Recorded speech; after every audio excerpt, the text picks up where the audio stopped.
Wa tubu ila Allah ta'ala fa inni atubu ilaihi. Wahai sekalian umatku, bertaubatlah kamu kepada Allah, sesungguhnya saya bertaubat. Subhanallah, melantik dirinya sallallahu alaihi wasallam contoh di dalam taubat, yakni menyuruh, hai umatku bertaubat, sesungguhnya aku, yakni sebelum engkau bertaubat aku dah bertaubat kepada Allah Subhanahu wa taala. Diajar oleh Nabi untuk meneladani dan meniru kepada Nabi dalam taubatnya.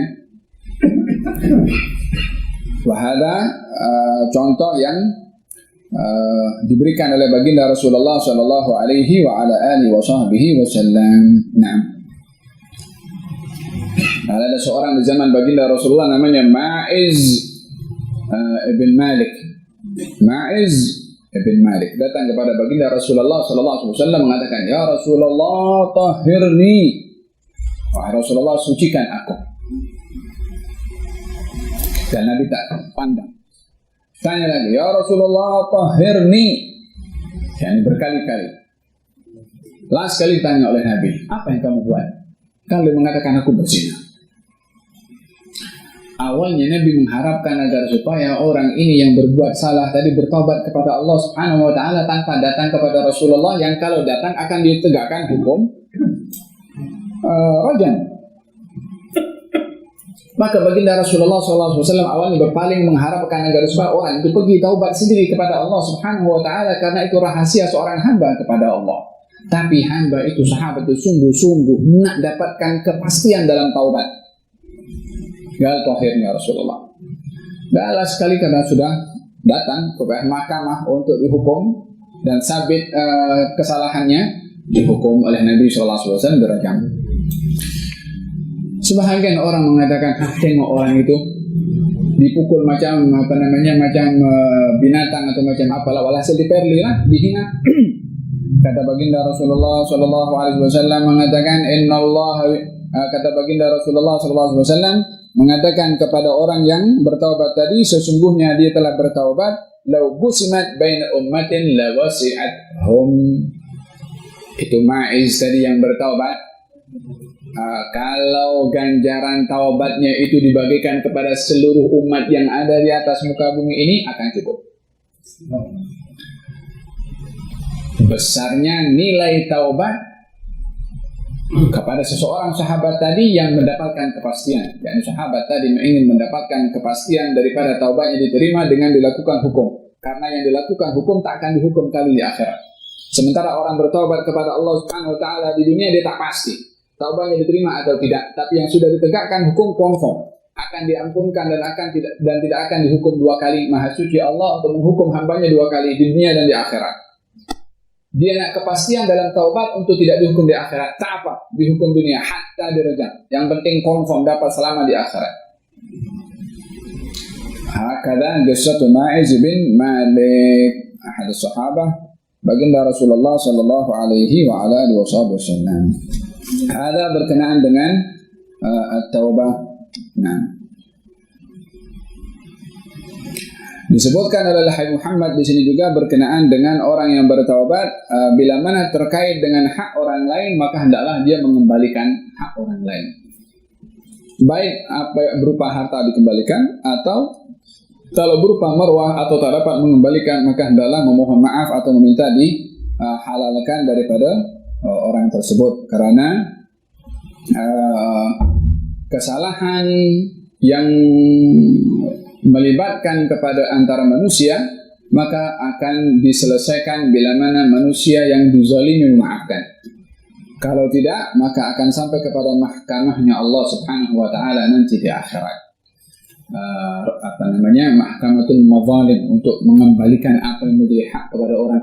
Oleh hadits hadis Bukhari dinyatakan di akhirat nanti Allah Subhanahu wa taala akan membangkitkan kambing yang bertanduk, kambing yang zalim kepada kambing yang lain di dunia, nanti akan dibangkitkan dua-dua kambing itu, yang dizalimi akan balas kepada kambing yang zalim. Setelah diambil hak masing-masing, dua-dua jadi debu. Setelah diambil haknya kepada al-hayawan, kepada binatang, walihada juga kepada insan. Fahimtum, walihada baginda ketika menggambarkan tentang atadruna minal muflis, tahukah kamu siapa orang yang muflis? Kata sahabat, orang muflis adalah orang yang tak punya dinar ataupun dirham.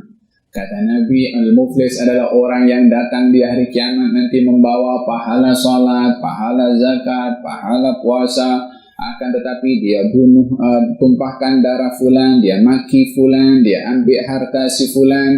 Sehingga banyaknya orang-orang yang dizalimi tadi diambil haknya kepada orang yang zalim yang membawa pahala puasa, zakat, dan salat tadi dibagikan kepada orang-orang yang dizalimi. Sehingga bila mana ganjarannya diagihkan kepada keseluruhan al-mazlumi yang dizalimi, sementara yang dizalimi belum lagi habis tuntutannya, pahala orang itu sudah habis. Apa buat? Dosanya orang yang dizalimi diambil bagi kepada orang yang zalim tadi.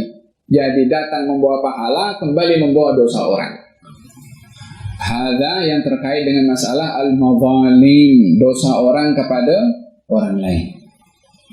Hadza baginda Rasulullah SAW ketika pergi ke haji, ketika berada di padang Arafah, setelah matahari hampir terbenam, baginda berdoa kepada Allah Subhanahu wa taala dengan mendedahkan dadanya ke langit dan berdoa kepada Allah Subhanahu wa taala semoga semua orang yang berada di padang Arafah diampunkan. Walhasil minta banyak pemberian, banyak permintaan dan diberi oleh Allah Subhanahu wa taala. Di antaranya adalah orang yang berada di padang Arafah diampunkan, maka Allah terima. Semua orang yang pergi ke Arafah confirm dikabulkan atau diampunkan dosanya oleh Allah Subhanahu wa taala. Mudah-mudahan Allah beri peluang kita untuk berada di Arafah insyaallah.